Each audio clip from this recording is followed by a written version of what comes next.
کی پہلی تخلیق ہوئی تھی عالم ارواح میں. الارواح جنود مجندہ، لشکروں کے لشکر.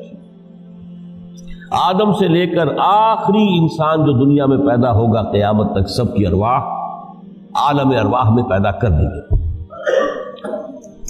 وہاں عہد لیا گیا، الست بربکم قالوا بلا، کیا میں تمہارا رب نہیں ہوں، مالک نہیں ہوں؟ ہم سب نے عہد کیا تھا، کیوں نہیں؟ شہید نا، ہم گواہ. یہ عہد الست. اور ظاہر بات ہے کہ عہد جو ہوتا ہے جب تک انسان کو اپنی ذات کا شعور نہ ہو، خود شعوری نہ ہو. آپ دنیا میں معاہدہ کرتے ہیں تو کہتے ہیں کہ بقائمی ہوش و حواس میں یہ عہد کر رہا ہوں، معاہدہ کر رہا ہوں. تو ظاہر بات ہے کہ اس وقت ہم تھے اور ہوش و حواس کے ساتھ تھے، خود شعوری کے ساتھ تھے،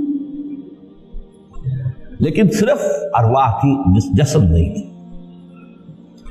اور یہی ہے وہ مقام جس کے بارے میں حضور نے سے جب پوچھا گیا کہ متى وجبت لک النبوۃ یا رسول اللہ، اللہ کے رسول آپ کو نبوت کب ملی؟ تو آپ نے فرمایا والآدم بین الماء والطین، ابھی آدم کا حیولہ جو ہے ابھی گارا گوندھ ہی رہا تھا، پانی اور گارے کے درمیان ہی تھے آدم، کہ میں اس وقت بھی نبی تھا. عالم خلق کا ابھی آغاز نہیں ہوا، ابھی عالم ارواح میں بھی جو تمام ارواح ہیں وہ اپنی امتیازی شان کے ساتھ ہے. روح محمدی صلی اللہ علیہ وسلم، جس سے اگر نور محمدی کہے تو غلط نہیں ہے، اس لیے کہ ارواح کا جو مادہ تخلیق ہے وہ نور ہے، جیسے فرشتوں کا مادہ تخلیق نور ہے. مسلم شریف میں حضرت عائشہ صدیقہ رضی اللہ تعالیٰ عنہ سے روایت موجود ہے، اللہ نے فرشتوں کو نور سے پیدا کیا. روح، فرشتے روح ہیں، ارواح ہیں. روح القدس، روح الامین، اور ارواح انسانیہ بھی روح ہے. یہ سب ان کا مادہ تخلیق نور ہے. اس وقت ہم پیدا کیے گئے، صرف ارواح کی شکل میں ہم سے عہد لیا گیا اور پھر سلا دیا گیا. یہ پہلی موت تھی جو ہم پر وارد ہوئی ہے اس دنیا میں آنے سے پہلے. اس لیے کہ سورہ مومن کی ایک آیت میں فرمایا گیا ہے کہ جہنم میں لوگ جو ہیں فریاد کریں گے، ربنا امتنا اثنتین واحییتنا اثنتین فاعترفنا بذنوبنا فهل الى خروج من سبیل. اے اللہ تو نے ہمیں 2 مرتبہ مارا، 2 مرتبہ زندہ کیا، تو اب 1 مرتبہ اور صحیح. کیا یہاں سے نکلنے کا بھی کوئی راستہ ہے کہ نہیں؟ اتنے مراحل سے تو ہمیں لے کر آیا ہے، ایک مرحلہ اور سی. تو یہ 2 موتیں کون سی ہیں؟ پہلی موت وہ تھی جب ارواح کو موت کی نیند سلا دیا گیا. پھر عالم خلق جسے آج سائنٹسٹ کہتے ہیں، جس کا نقطۂ آغاز ہے بگ بینگ. عالم ارواح اس سے پہلے کی شے ہے، اس تک سائنس نہیں پہنچ سکتی، وہ سائنس سے ماورا ہے. لیکن جہاں سے سائنس شروع ہوتی ہے وہ عالم خلق کا آغاز ہے، بگ بینگ. وہ پھر مختلف مراحل، تنزل کے مراحل بھی آئے، ارتقاء کا مرحلہ بھی آیا. تفصیل میں جانے کا موقع نہیں ہے. بہت سے تنزلات کے مراحل اور بہت سے ارتقاء کے مراحل طے کر کے آدم تیار ہوا ہے. حضرت بیدل نے رحمت اللہ علیہ بہت خوبصورت شعر کہا ہے، ہر 2 عالم خاک شد تا بست نقش آدمی، اے بہار نیستی از قدر خود ہوشیار باش. یہ پوری جو بھی کائنات کا جو سلسلہ شروع ہوا، بگ بینگ، اور بہت بڑے بڑے جو ناری کرے تھے جن کی کہ حرارت کا جب تذکرہ کرتے ہیں سائنسدان تو trillions and trillions of foreign height, یہ ان کی اس وقت اس کی جو حرارت کا. لیکن پھر وہ ٹھنڈے ہوئے کچھ، اس میں سے کوئی پھر خاک کی تہ جو ہے زمین کے اس کرے پر آئی، ہر 2 عالم خاک شد. یہاں سے اب آدم کا حیولہ تیار ہوا، تا بست نقش آدمی. اس کے بعد ارتقائی مراحل ہیں، اور پھر آدم کی وہ روح جو کولڈ سٹوریج میں تھی، جب وہ لا کر پھونکی گئی ہے.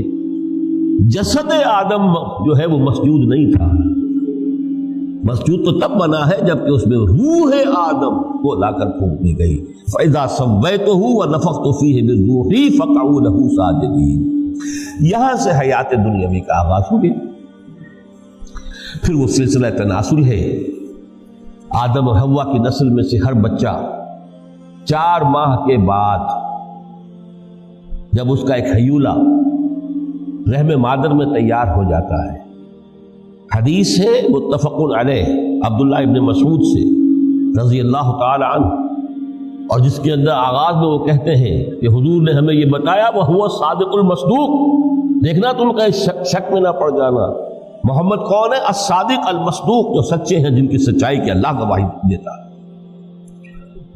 کہ رحم مادر میں 40 دن تم نطفے کی شکل میں ہوتے ہو، پھر 40 دن علقہ کی شکل میں ہوتے ہو، پھر 40 دن تو مضغہ کی شکل میں ہوتے. پھر اللہ تعالیٰ فرشتے کو بھیجتا ہے جو اس میں روح پھونکتا ہے.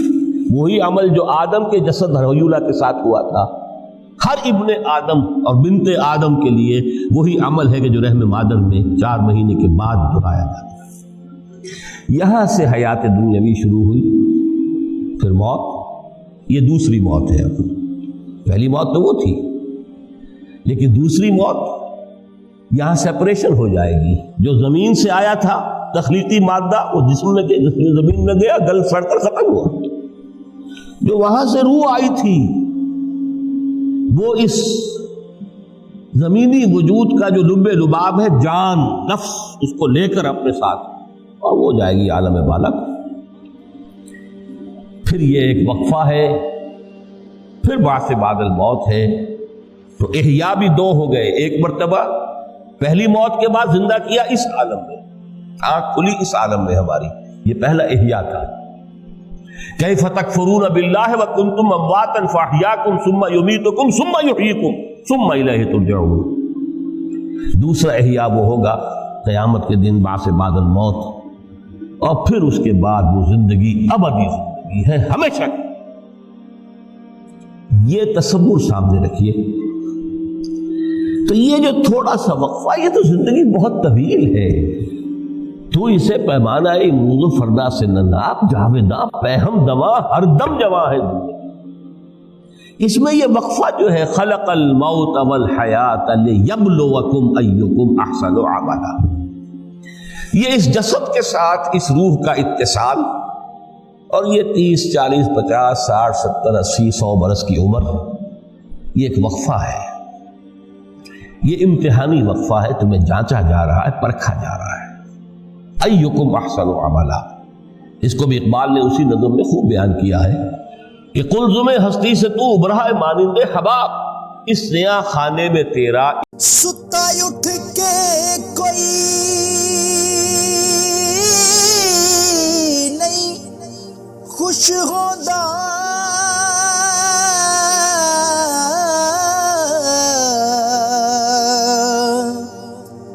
بڑے ستے جگا کے میں ویکھیا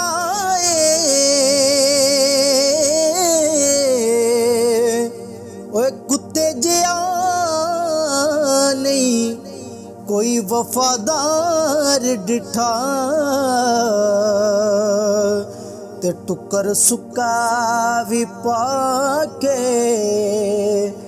ویکھ آئے.